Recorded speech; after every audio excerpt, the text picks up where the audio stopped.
कि सरकार पूरी तरह से उस मंत्री और उस मंत्री के बेटे के बचत में लगी रही। पुलिस और प्रशासन विपक्ष के नेताओं को रोकने में लगी थी। जो प्रधानमंत्री लखनऊ आ सकते थे प्रदर्शन को देखने के लिए, उत्तर प्रदेश के प्रदर्शन को देखने के लिए, वो 2 घंटे की दूरी पर लखीमपुर खीरी नहीं जा सकते थे उन किसानों के हाथ पकड़ने के लिए, उनके आंसू पोंछने के लिए। दुनिया के कोने कोने तक हमारे प्रधानमंत्री घूम सकते हैं, अमेरिका जा सकते हैं, जापान जा सकते हैं, देश देश में भ्रमण कर सकते हैं, लेकिन अपने किसानों से बात करने के लिए अपने घर से मात्र 10 किलोमीटर दूर दिल्ली के बॉर्डर तक नहीं जा सकते। और इस देश की पूरी एयर इंडिया कितने में बेची? अपने खरबपति मित्रों को कितने में बेची? 18,000 करोड़ में बेची। इस देश में सिर्फ 2 तरह के लोग सुरक्षित हैं आज। एक जो भाजपा का सत्ताधारी नेता है वो, और दूसरा जो उसका खरबपति मित्र है। जब से मैं यहाँ पे काम कर रही हूँ वो सच्चाई मैं आपके सामने रखना चाहती हूँ। शुरू में जब मैंने यहाँ काम करना शुरू किया तो एक घटना हुई यहाँ से कुछ ही दूर सोनभद्र में। इस घटना में 13 आदिवासी खेत में काम कर रहे थे। जब पुलिस प्रशासन की सहमति से कुछ लोग उनकी जमीन लेने की कोशिश कर रहे थे, वो लोग आए, ट्रैक्टर जीप लेके आए और उन्होंने मारपीट की, गोली चलाई और 13 आदिवासियों को शहीद किया। सोनभद्र में नरसंहार हुआ। जब मैं उनसे मिलने गई तो मेरे मन में एक बात बहुत स्पष्ट मुझे लगी। जिस परिवार के पास मैं जा रही थी वे कह रहे थे हमें मुआवजा नहीं चाहिए, हमें पैसा नहीं चाहिए किसी सरकार का, हमें न्याय चाहिए। लेकिन दीदी, हमें न्याय की उम्मीद नहीं है। उनके पिताजी ने मुझसे कहा कि उनको घर के बाहर निकालकर उन्हें पीटा गया था, उनके बच्चों को धमकाया गया था, उनकी 9 साल की एक पोती को धमकाया गया था, लेकिन उनको न्याय की कोई उम्मीद नहीं थी। वे सिर्फ न्याय चाहते थे, लेकिन न्याय की उम्मीद नहीं थी उन्हें। उन मामलों में भी भाजपा के एक पूर्व विधायक, भाजपा के एक प्रधान के बेटे, भाजपा के एक कार्यकर्ता, तीनों मामलों में वे इन्वॉल्व थे। उसके बाद कोरोना हुआ। कोरोना के समय जहां जहां से रिपोर्ट आई वहां से वही रिपोर्ट आई कि जनता त्रस्त है, परेशान है और सरकार मदद के बजाय आक्रामक हो गई है। जो भी सुविधाएं थी, अगर कोई कहता था कि मेरे पास सुविधा नहीं है, मेरे पास ऑक्सीजन नहीं है, कोई अस्पताल ने कह दिया कि ऑक्सीजन खत्म हो रहा है, तो सरकार उन पर आक्रमण कर रही थी। उनको न्याय की उम्मीद नहीं थी, उनको ये उम्मीद नहीं थी कि ये सरकार संकट के समय उनकी मदद करेगी। उसके बाद हाथरस का हादसा हुआ, जिसमें आप सब ने देखा कि सरकार ने अपराधियों पर आक्रमण नहीं किया, सरकार ने अपराधियों को नहीं रोका, सरकार ने परिवार के सदस्यों को अपनी बेटी को की चिता जलाने से रोका। उनको ले भी नहीं गए साथ, पुलिस प्रशासन ने चिता जला दी। उस परिवार ने भी मुझे कहा कि दीदी हमको न्याय चाहिए, लेकिन न्याय की हम उम्मीद नहीं रख सकते। आज लखीमपुर खीरी में जो हुआ, पिछले हफ्ते से हम देख रहे हैं। इस देश के गृह राज्य मंत्री के बेटे ने अपनी गाड़ी के नीचे, अपनी जीप के नीचे 6 किसानों को निर्ममता से कुचल दिया। और सब परिवार, 6 के 6 परिवार ये कहते हैं कि हमें पैसे नहीं चाहिए, हमें मुआवजा नहीं चाहिए, हमें न्याय चाहिए। लेकिन हमें न्याय दिलवाने वाला इस सरकार में हमें नहीं दिख रहा है। आपने देखा कि सरकार पूरी तरह से उस मंत्री और उस मंत्री के बेटे के बचत में लगी रही। पुलिस और प्रशासन विपक्ष के नेताओं को रोकने में लगी थी। जब मैंने रात में वहां जाने की कोशिश की तब हर सड़क पे पुलिस थी, मुझे रोकने की कोशिश की, तमाम पुलिस के घेरे थे, नाकाबंदियां थी। जो परिवार हैं, पीड़ित परिवार हैं, उनके घरों में उन्हें नजरबंद किया गया, लेकिन अपराधी को पकड़ने के लिए एक भी पुलिस वाला नहीं निकला। अपराधी के घर में उन्होंने निमंत्रण भेजा कि आप आकर हमसे बात करिए। आपने किसी भी देश में, दुनिया के किसी भी देश में या इस देश के इतिहास में आपने कभी ऐसा देखा है कि एक आदमी 6 किसानों को कुचल दे, 6 लोगों की हत्या कर दे और उसको पुलिस निमंत्रण दे रही है कि आइए हमसे बात करिए? आपने कहीं ये देखा है? बताइए। कभी भी इस देश और इस दुनिया के इतिहास में ऐसा नहीं हुआ होगा। यहाँ के मुख्यमंत्री मंच पे बैठे हुए उस मंत्री का बचाव कर रहे हैं जिसके बेटे ने ऐसा काम किया है। जो प्रधानमंत्री लखनऊ आ सकते थे प्रदर्शन को देखने के लिए, उत्तर प्रदेश के प्रदर्शन को देखने के लिए, आजादी के प्रदर्शन को देखने के लिए, वो 2 घंटे की दूरी पर लखीमपुर खेरी नहीं जा सकते थे उन किसानों के हाथ पकड़ने के लिए, उनके आंसू पोंछने के लिए।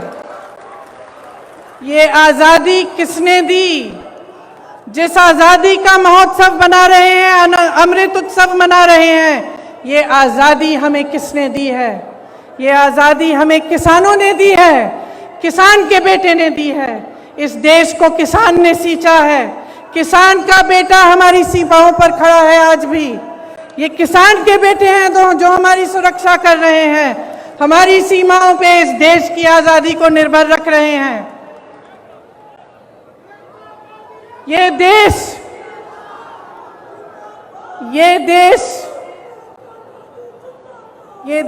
क्या है? ये देश एक आस्था है, एक उम्मीद है। इसी न्याय की उम्मीद पर इस देश को आजादी मिली। जब महात्मा गांधी जी आजादी की लड़ाई लड़ने के लिए गए तो उनके दिल में ये था कि मेरी जनता को, मेरे लोगों को, मेरे देश के किसानों, दलितों, मेरे देश की महिलाओं को, देश के गरीबों को न्याय मिलना चाहिए। न्याय पर हमारा संविधान आधारित है, लेकिन इस देश में न्याय की उम्मीद सब छोड़ चुके हैं। तो मैं आपसे कहना चाहती हूं कि जब लखीमपुर खेरी में मैं शहीद नक्षत्र सिंह जी के घर गई, उन्होंने मुझे बताया कि उनका बेटा सीमा सुरक्षा बल में दाखिल हुआ है। जब मैं अगले परिवार से मिलने गई तो मुझे बताया गया कि उनके तमाम भाई बहन सेना में देश की सुरक्षा करते हैं। जब मैं रमन कश्यप पत्रकार के घर गई, मुझे बताया गया कि उनको काम करते करते मारा गया, उनको जीप के नीचे कुचला गया क्योंकि वो वीडियो ले रहे थे, सच्चाई दिखाना चाह रहे थे। सारे परिवारों ने यही कहा कि हमें न्याय मिलने की उम्मीद नहीं है।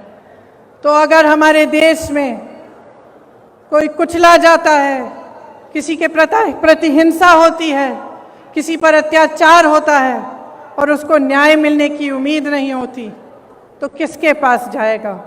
अगर सरकार मुख्यमंत्री, प्रधानमंत्री, गृह राज्य मंत्री, विधायक सभी मिले हुए हैं। सभी अपनी पीठ मोड़ देते हैं उनकी तरफ। तो किसके पास जाए जनता और क्या करे? आप जानते हैं कि किसान ने 9-10 महीनों से एक आंदोलन जारी रखा है। 300 दिन से अधिक ये आंदोलन चला है। इसमें 600 से अधिक किसान शहीद हुए हैं। क्यों कर रहे हैं ये आंदोलन?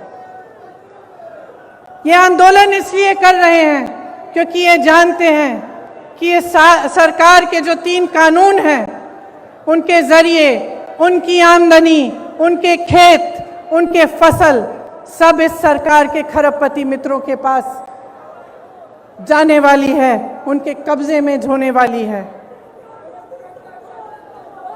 मोदी जी के अरबपति मित्रों ने पिछले साल हिमाचल से सेब 88 रुपए किलो में खरीदा था। इस साल वही सेब 72 रुपए किलो में खरीद रहे हैं और सबकी मजबूरी हो गई है कि वो सेब का दाम घटाएं। किसान की लागत बढ़ गई है क्योंकि फसल की कीमत तय करने का फैसला अब खरबपति कर रहे हैं। इसीलिए मनचाहे ढंग से कीमत घटा दी गई। ये स्थिति पूरे देश में होगी।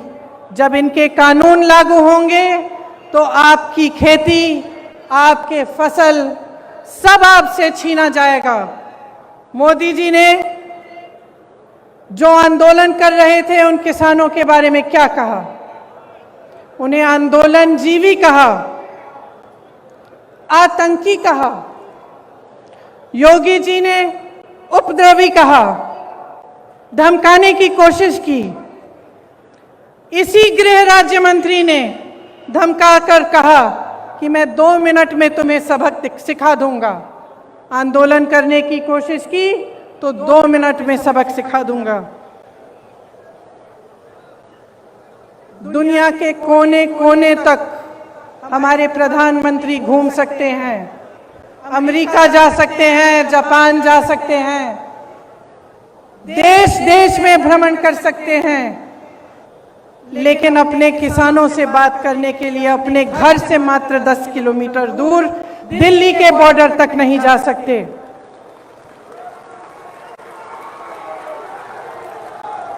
अपने आप को गंगा पुत्र कहने वाले हमारे प्रधानमंत्री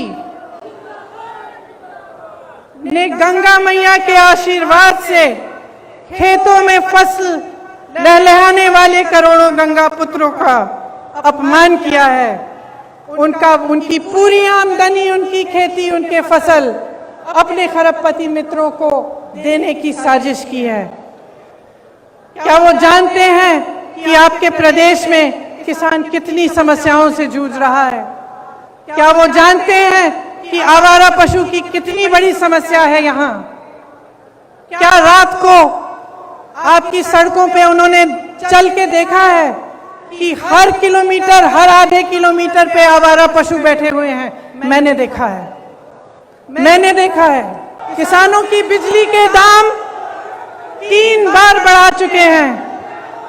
क्या नरेंद्र मोदी जी ने देखा है कि आपको कितने बड़े बड़े बिल मिल रहे हैं? कि जब आपको बिजली नहीं मिल रही है फिर भी आपको बिजली के बिल मिल रहे हैं।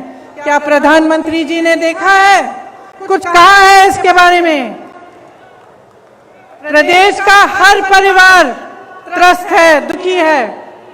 धान और गेहूं का दाम नहीं मिलता, यूरिया खाद बेहद महंगा हो गया है, जीएसटी, खेती के जो खेती में काम करने के इंस्ट्रूमेंट होते हैं उन पर भी जीएसटी लगा रखी है। 100 रुपए का पेट्रोल, 90 रुपए का डीजल, 900 रुपए में रसोई का गैस।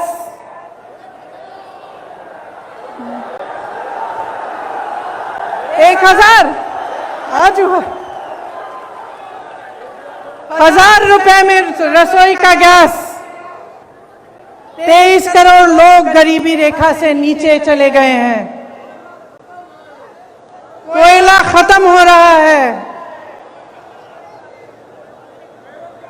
बेरोजगारी चरम पे है। जहां जहां जाओ बेरोजगार युवा मिलते हैं। परसों मैं लखनऊ की एक बस्ती में गई। मैं इसलिए गई थी क्योंकि योगी जी ने एक ऐसे शब्द इस्तेमाल किए सफाई कर्मचारियों के प्रति, मेरी बहनों के प्रति, जो रोज सुबह अपने घर में झाड़ू मारती हैं, जो सफाई करते हैं, हमारे देश हमारी शहरों को साफ रखते हैं, उनके प्रति उन्होंने अब शब्द कहे। तो मैं एक बस्ती में गई वाल्मीकि मंदिर में झाड़ू लगाने के लिए और उन सब से बात करने के लिए जो इस काम को अपनी आमदनी के लिए, अपने बच्चों को पढ़ाने के लिए करते हैं। उन सब ने मुझे बताया, मैं घर गई, घर घर गई, एक घर से दूसरे घर गई, हर घर में मुझे बताया, अपने युवा बच्चे मेरे सामने लाए। किसी ने एमए किया था, किसी ने बीए किया था, किसी ने आईटीआई किया था, किसी के पास नौकरी नहीं थी, किसी एक का रोजगार नहीं था। और जो रोजगार कर रहे थे, जो सफाई कर्मचारी थे, उनका वेतन महीनों से नहीं बढ़ाया गया था। दुखी है जनता, त्रस्त है, नाराज भी है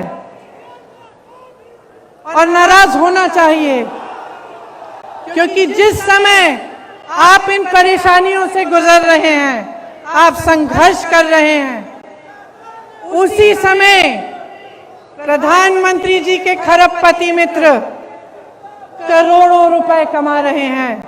1000 करोड़ रुपए से ज्यादा दिन में कमाते हैं और आपकी आमदनी एकदम बंद है। कोरोना के समय तमाम छोटे बिजनेस, छोटे व्यापारी, तमाम लोगों को अपने काम बंद करने पड़े, अपनी दुकानें बंद करनी पड़ी, अपने व्यापार बंद करने पड़े। क्या सरकार ने कोई राहत दी? कोई राहत नहीं मिली। सिर्फ आपको प्रताड़ित किया, कभी जीएसटी, कभी नोटबंदी, कभी कुछ और। सब देशों में, इस पूरी दुनिया में, सब देशों में जहां जहां कोरोना की मार पड़ी, सरकार ने राहत दी, लेकिन आपको कोई राहत नहीं मिली। देश के हवाई अड्डों, देश की रेलवे, तमाम पीएसयू इनके खरबपति मित्रों को सौंपी गई हैं। आपको मालूम नहीं होगा शायद, प्रधानमंत्री जी ने पिछले साल अपने लिए 2 हवाई जहाज खरीदे। आप बताइए कितने के हो सकते हैं ये हवाई जहाज? सब मालूम है, सब पता है। एक हवाई जहाज 8000 करोड़ का था। 2 हवाई जहाज खरीदे कितने के? और इस देश की पूरी एयर इंडिया कितने में बेची? अपने खरबपति मित्रों को कितने में बेची? 18,000 करोड़ में बेची। 2 हवाई जहाज अपने लिए खरीदे 16,000 करोड़ के। इस देश की एयर इंडिया को 18,000 करोड़ के लिए अपने दोस्तों को बेच दी। देखिए, समझ लीजिए,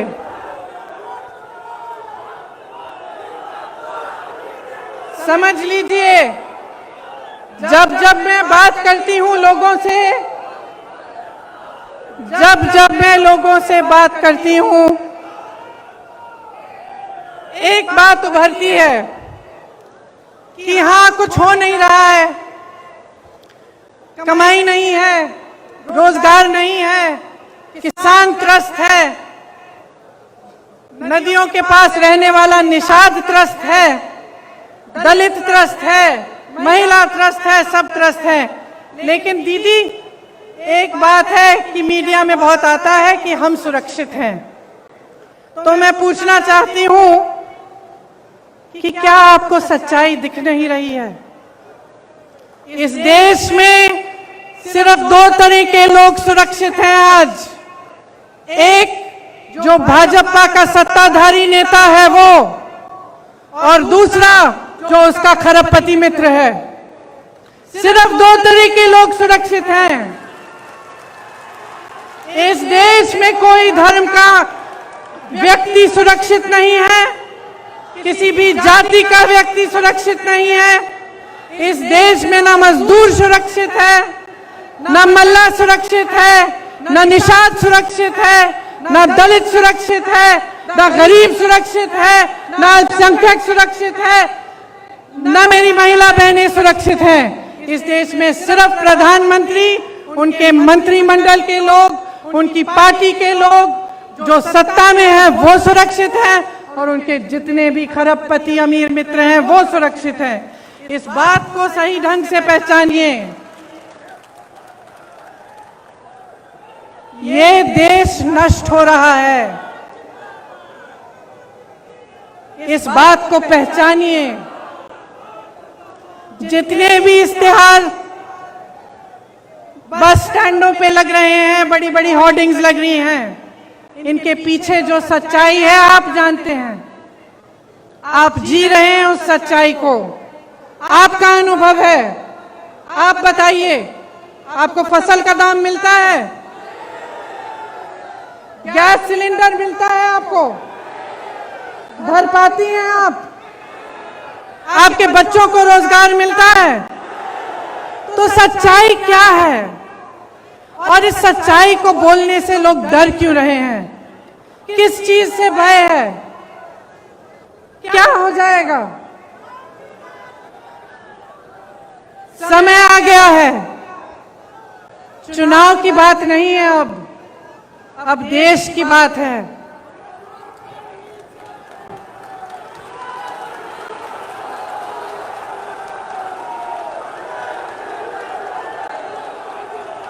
ये देश भाजपा के पदाधिकारियों, उनके मंत्रियों, उनके प्रधानमंत्रियों की जागीर नहीं है। ये देश आपका देश है, आपका देश है। इस देश को कौन बचाएगा?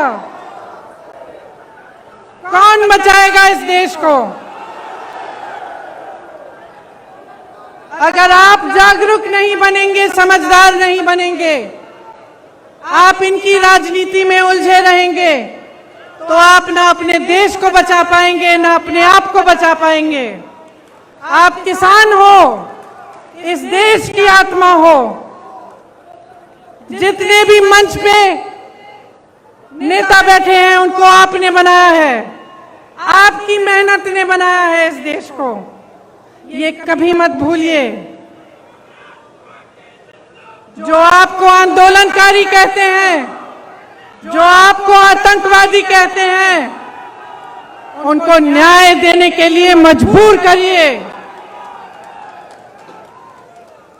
कांग्रेस के जितने भी कार्यकर्ता यहां हैं, किसी से नहीं डरते हैं, किसी से नहीं डरते हैं। हमें जेल में डालिए, हमें मारिए, हमें कुछ भी कर लीजिए, हम लड़ते रहेंगे, लड़ते रहेंगे, लड़ते रहेंगे जब तक वो गृह राज्य मंत्री आपका इस्तीफा नहीं देगा, तब तक हम लड़ते रहेंगे। हम हिलेंगे नहीं, हम हटेंगे नहीं। हम कांग्रेस के कार्यकर्ता हैं। हमारी पार्टी ने इस देश की आजादी की लड़ाई लड़ी है। हमें कोई चुप नहीं कर सकता, हमें कोई रोक नहीं सकता। और जितने भी लोग मेरी बातों को सुन रहे हैं, चाहे आप यहां मौजूद हैं। नेशनल दस्तक की आपसे गुजारिश है कि अगर इसको बचाना चाहते हैं तो नेशनल दस्तक को सब्सक्राइब करने के लिए रेड कलर के सब्सक्राइब बटन को दबाएं, फिर बेल आइकन की घंटी दबाएं। नेशनल दस्तक को बचाने के लिए बहुत जरूरी है कि हर खबर को शेयर करें, लाइक करें, कमेंट जरूर करें।